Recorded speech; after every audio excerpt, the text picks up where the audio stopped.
An entrepreneur is a person who owns, organizes, and manages any enterprise, especially a business, usually with considerable initiative and risk. We need to spend a minute or two on this. An entrepreneurship is a person who owns. On this, there is no compromise. There has to be an element of ownership. I may own it solely, like a sole proprietor. I may own it jointly, like in a partnership. If it's a little larger scale, I may own it with 10 other people in the form of a larger partnership or in the form of a company, maybe a private limited company. Ownership is an essential element of entrepreneurship. Owns, organizes, and manages. So, apart from ownership, there is a very active involvement in entrepreneurship. There should be an active involvement. Any enterprise, especially a business, this is a very curious definition. Any enterprise, especially a business. What the dictionary is trying to do is, it is trying to separate the concept of enterprise from business. If somebody can teach part-time, it may not be just an employment. If somebody can act as a part-time consultant, if a housewife can do some activity at home and sell certain products, it need not be a business involving crores of rupees. In fact, there may be no capital at all. You are depending on somebody's human capital, somebody's skills there, somebody's ability.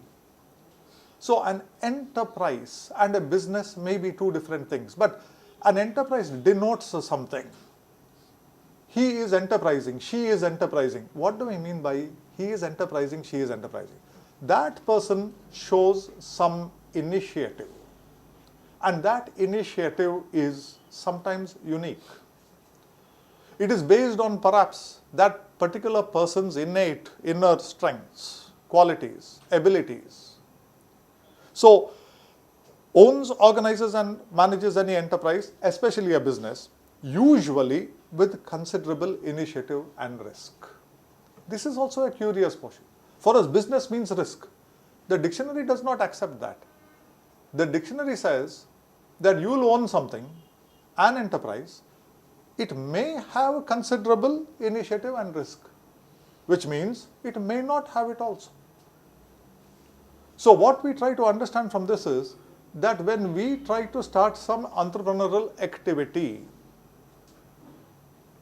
some of them may have very low or no risk. Some may have considerable risk. So, not all enterprises need be risky. What are the enterprises that carry a very high risk? What are the enterprises that do not carry a very high risk? Those we will try to examine as we go along. Big business versus small business. Eric Tyson talks about your own small business.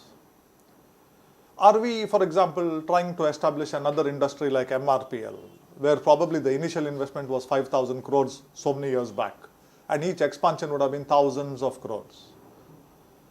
Are we trying to do something at home?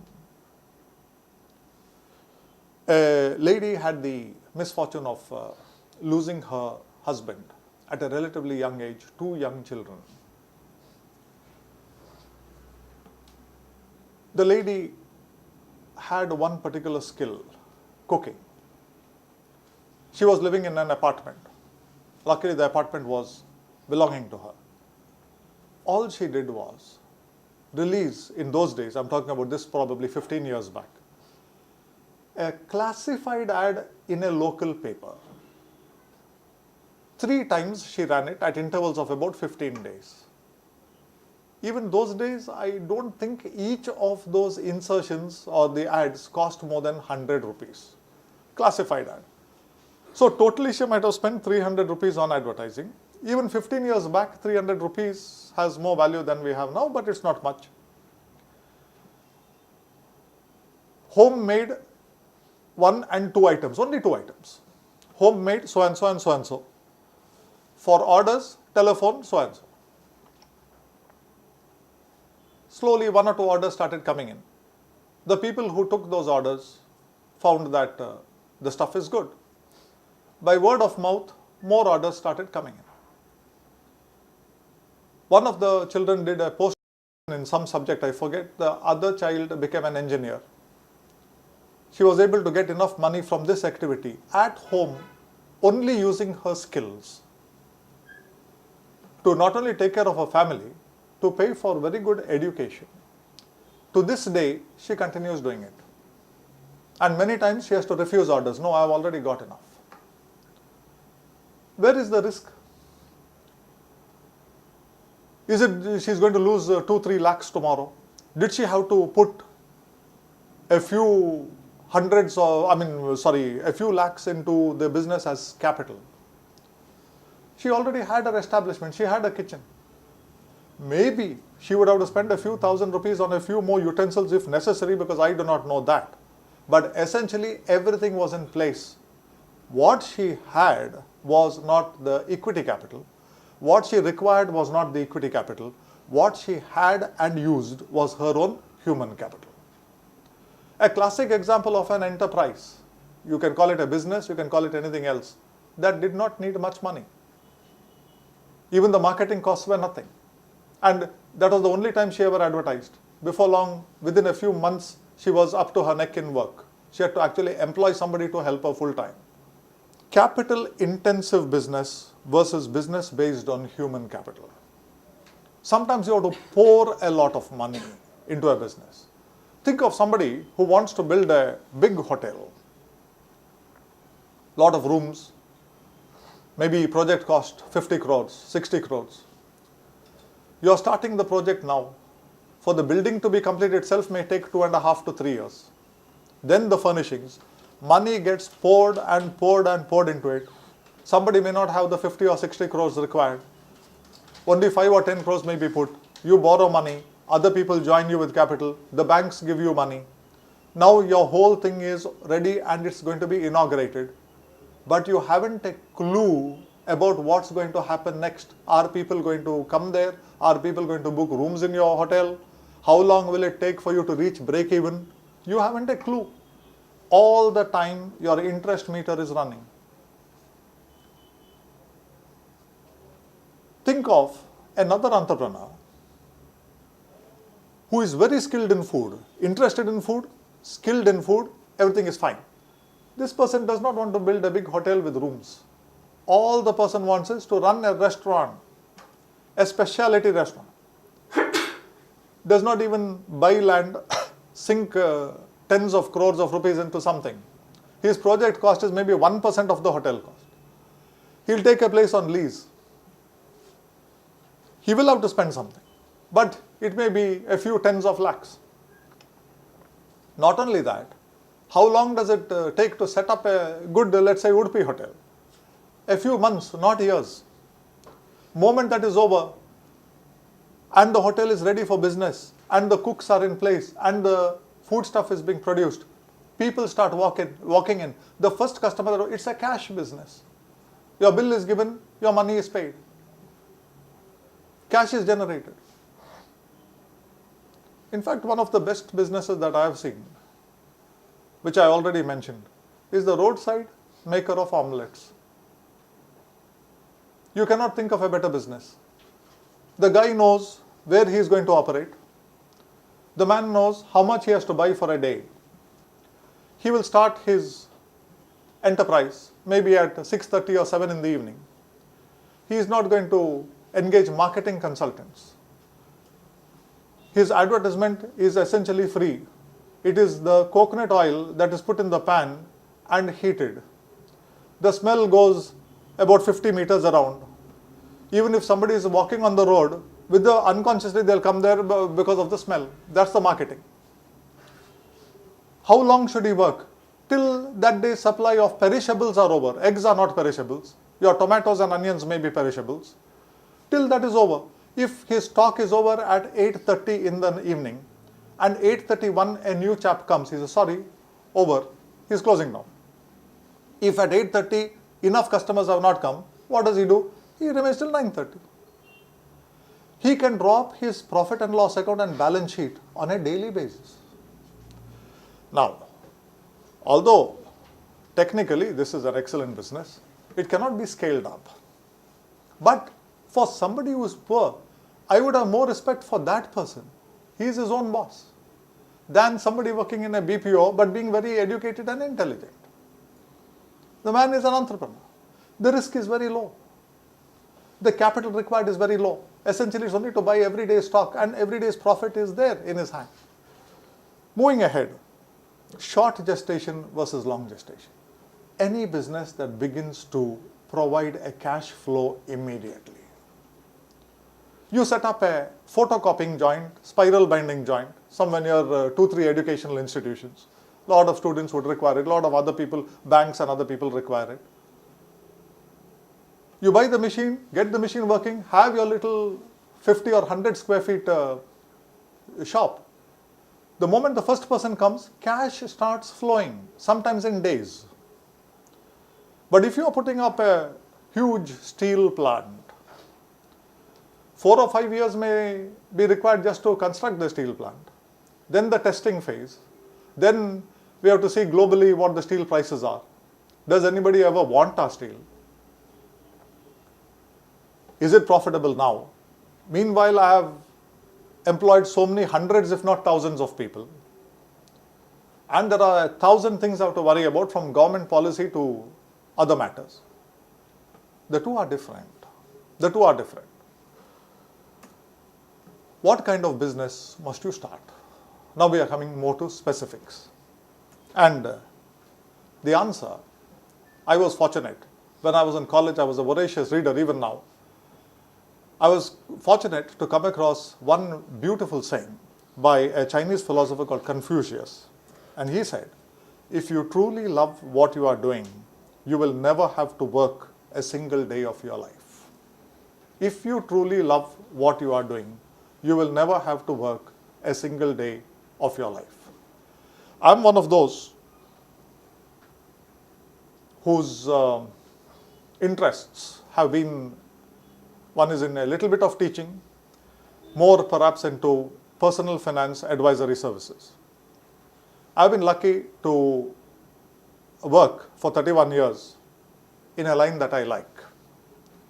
When you work in something you like, you can work, put in your 8 hours, 10 hours, 12 hours. After that, sometimes you can give a 2-hour lecture. At the end of the day, you still feel good. You don't feel tired. Why? You're doing something you like. This is very important. Most of my problems, I've tried to analyze. I'm not saying I've tried to solve, and you can't solve all problems in the world. But most of the problems I've tried to analyze and solve, not by consulting management consultants, but by doing one very simple thing. Taking one sheet of paper and a pencil or pen, making some notes on it, generally dividing that paper into two. If I'm thinking of some issue, or if I want to start a business, or if I want to advise somebody on or a client has a problem, all I do is divide the paper into two. On one side, I write what are the strengths, other side what are our weaknesses. Just looking at that for a few minutes, sometimes you then start analyzing, making a few more notes. This is one of the simplest things. And if anybody wants to ever get into any type of entrepreneurship, the first thing I would advise them to do is take one piece of paper, take a pencil, write down what are your interests. What interests me? What are my hobbies? What are my passions? Is it gardening? Is it animals? Is it photography? Write these down.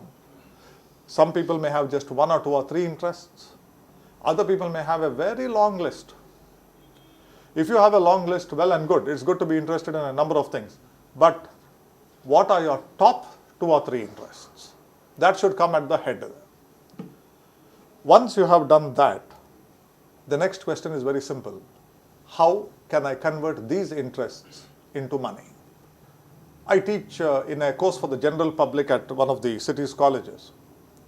And that particular college has done some real service to the society by doing away with this dry, useless, unrelated to life academics and coming out with courses taught by professionals, only from the practical field. One of the finest courses they ever did was about a 3-month course in photography. taught by an Times of India National Award winning photographer. Probably 5 or 6 years have passed. On an average, there will be about 30-35 students in each batch. Right from the first year, so many of the students have become professional photographers. They are making money. Sometimes they have no time. 3-4 years into the business, they have already established themselves. It didn't need a huge sum of money. Even their equipment, they started with a certain standard equipment, and photographic equipment is expensive. But you need not start with 10 lakhs, you can also start with 1 or 2 lakhs. As the money came in, they have upgraded themselves. There is a brother and sister team of photographers I know. I once had the chance of just talking to them very briefly at one of the talks I was giving. I was truly impressed. None of them have any management education, but they knew exactly how to do business. This brother and sister team of photographers, they are very, very clear about what kind of functions they are going to cover. And their cutoff is 200 people. If your crowd is 200 or less, we are there. Above that, no, we can't do it. Why? They know what they can do, they know what they can't do. They know what they are capable of doing. And they also know their weaknesses. If it's an 800 crowd, we will not be able to manage. If it's less than 200, a smaller function, more of a family-oriented function, we can do an excellent job of photography.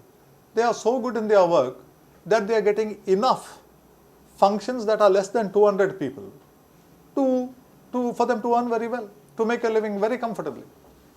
That kind of clarity is something excellent.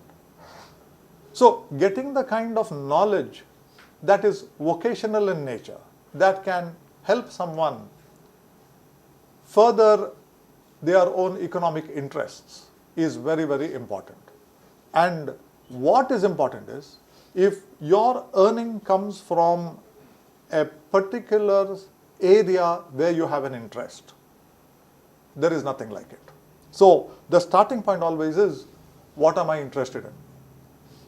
What are my hobbies? What are my pastimes? How can that be translated to reality? In short, can you leverage and earn a living from your human capital, which is the most valuable asset you have? Human capital is the most valuable asset we have. There's nothing as valuable as that. The higher your human capital, the lower your equity capital you need, especially in small businesses. The more skilled you are at something, because if somebody is very, very, very skilled, you need not even be an entrepreneur. You can be a consultant. There can be other people who need you. There have been times when somebody was very good in connectivity, where information technology is concerned, an expert in connectivity. For some time, this person was working. He had experience in local area networks, wide area networks, wireless networks, all that kind of thing. He was working. After a time, he was getting approaches from various other people, not so much to give him another job, saying, we have this problem, we have heard that you can solve it. We will pay your fee. We don't want you to work for us. Can you come and solve this problem? Suddenly realized, that means I've reached a stage where I can be a consultant. He quit his job. His own former employer became a client. He moved from an employee position to a consultant position. What capital did he need? Nothing. He doesn't even need an office. He can operate from, all he needs, his whole office is one laptop perhaps. He can sit there and handle his problems or further his business. When you become very, very good in something, when you are recognized as being far above the normal people in that particular profession, you can rise to the extent of a consultant.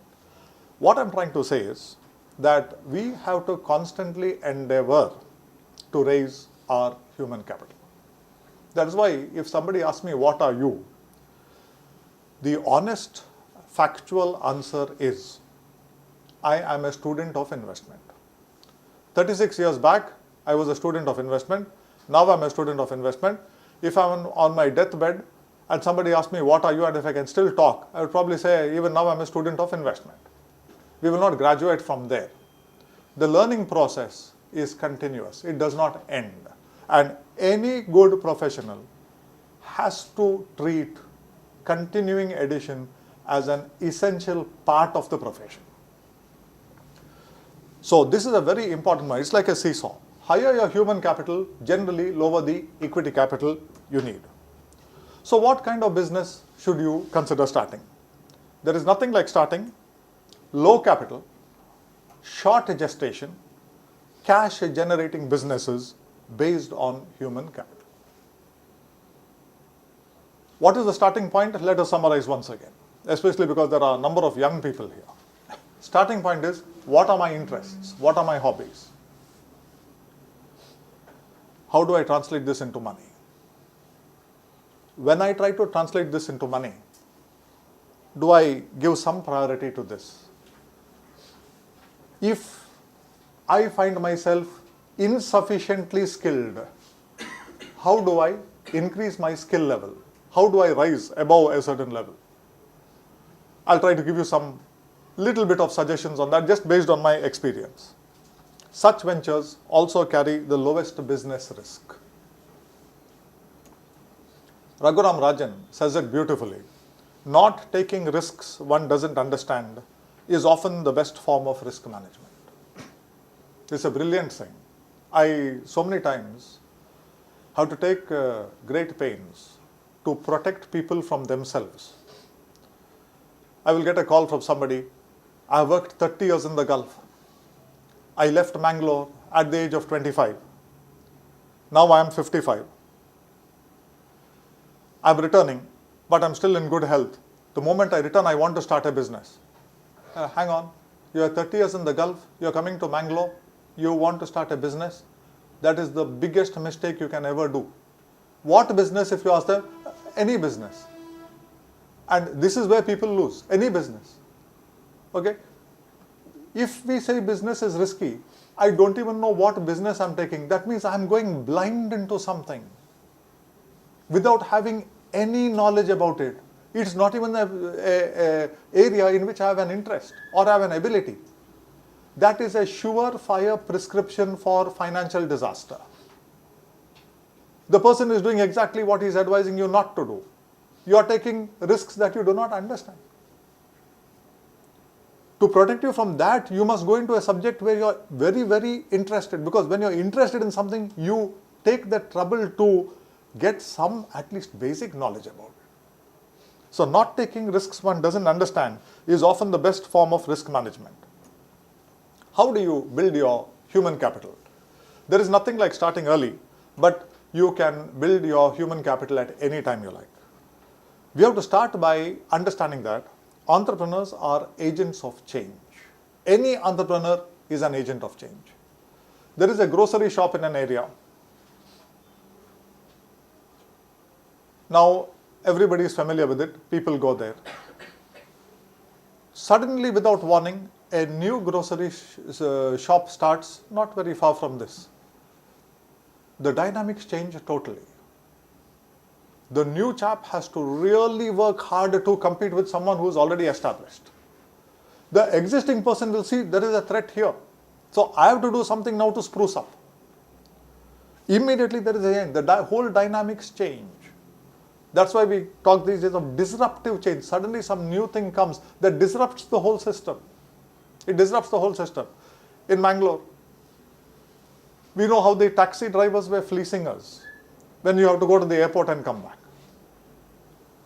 Suddenly there's a disruption because web-based taxi services, your Ola, Uber, these kind of things are suddenly available at prices that are probably less than half of what they were charging. So there's a clash between them. It's disruption. Somebody is threatened.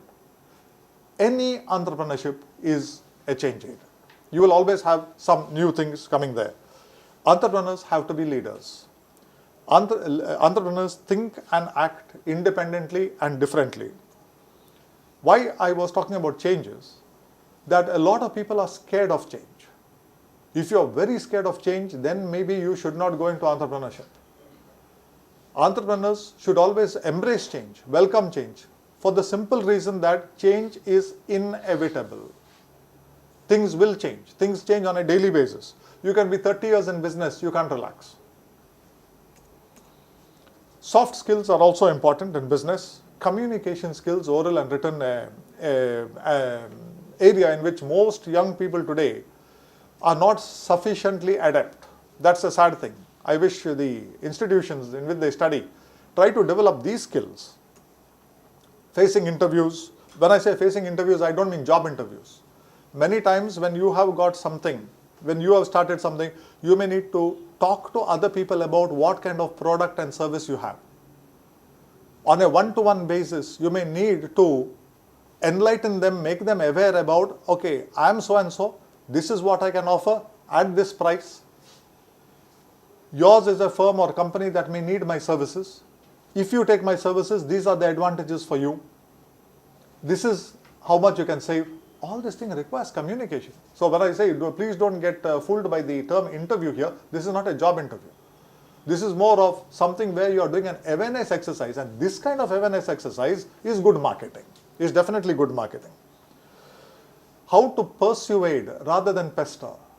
Lot of people will go and just keep on worrying people till sometimes to get rid of them, they'll give them some business. That is not the thing. Is what is the benefit for you?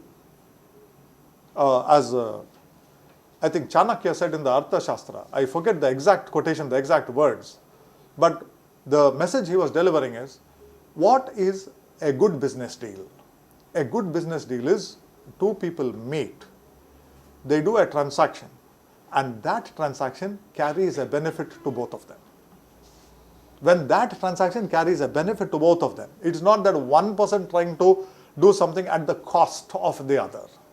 That is foolishness, because before long the person who has lost will realize it. Then he will cut you off totally. But when you go meet someone and there is a mutual benefit, that is the best type of business, and this is timeless wisdom. So how to persuade, how to say what is the benefit that we can get. For this, public speaking and debating skills must be picked up early on. If you do not do that, luckily today we have some alternatives. You have very good videos on YouTube and others that can help you develop your skills of public speaking. You have got organizations like Toastmasters International. You need not be a student to join them. In fact, most of the people there are probably not students. You can pick it up. It's not expensive and it's not difficult. I myself know one or two people who would die rather than face an audience. 2 years into Toastmasters International, I was surprised at the confidence with which they could speak. So these kind of organizations, I'm not a member there, but I know people, I've seen people, what they were before, what they were after. Obviously, these kind of organizations are doing a lot of good. Time management and stress management are two very important things in business, in profession. This is something that you have to pick up as you go along. In my own career, there came a time when I was under tremendous stress because the number of new clients coming in was too much. If I refused, which I wanted to do, the next question asked was, can you recommend us to someone? About 8-10 years back, I did not have that facility where I could recommend them because I was not confident. But later on, some of my former students, some of my former interns started their own businesses, started their own practice. And they were doing very well, highly ethical, very, very high in expertise. And the company that has invited you here today, Simplus Financial, is one of them. Deepak Rao was a former student of mine. That's why when he calls me, I come here and very happily give these kind of talks, because these kind of talks available to you here in this room, as well as carried on the web, free of cost. They have benefited a lot of investors in the past, and I hope they continue to do so. It's a virtual public service that he is doing, and he has established very successfully. So he is not the only one. There were 2 or 3 other students also who today are very good advisors. The moment I had that facility where if I'm not taking somebody, I can recommend, say, here, go to these people. The moment I had that facility, I stopped taking new clients. So today I have these kind of things. If somebody needs a legal matter to be solved, I've got my panel of lawyers. Somebody has a tax matter, I've got my panel of chartered accountants. Somebody has a real estate problem, I've got a small panel, people whom I can refer them to, confident that they are going to get good, honest service. So this is how you can manage both your time as well as your stress levels after a period of time. Entrepreneurs think and act fearlessly, independently, and above all, differently. Entrepreneurs question everything. Entrepreneurs have the courage to boldly go against conventional wisdom and advice, should the need arise. Entrepreneurs believe that ideas rule the world. Entrepreneurs embrace rather than avoid change. Many times they contribute to change, provoking and compelling change. This is a very important slide. It sounds like moralizing, but it is not.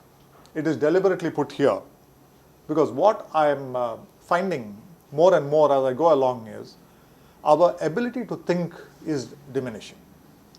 We are conditioned right from our childhood. What is education? Reading some books, reproducing the same thing in the exam. After 15 years of this, even the most intelligent student will emerge from the educational institution brain dead. And this is very easy to prove. One of the showpieces of a company like Infosys is its Mysore campus. The very word is campus. When you hear the word campus, you think in terms of an educational institution. And if you actually visit that place, what you see there is nothing but an educational institution. They are employing people. After employing people, they have found that they are totally unemployable. They cannot work. So now you come to our campus. We are going to retrain you to make you work. What a tragedy this is. That means all your education was useless. Or it only made you barely literate. It did not make you employable. So the employer has to make you employable. Let us not think that this thing is only in India. It is also to some extent even abroad. For example, in a number of countries of this world, even the advanced countries, a lot of industry has realized that students coming out of even the prestigious institutions are brilliant. They have some knowledge, but they cannot readily step into an industry or another place and start working. That is why there has been of late a movement towards setting up what are called technical universities, TUs they call them. What are these technical universities? It is a sort of a partnership between the educational sector and the industry. A whole new university is set up where 2/3 is work, 1/3 is study.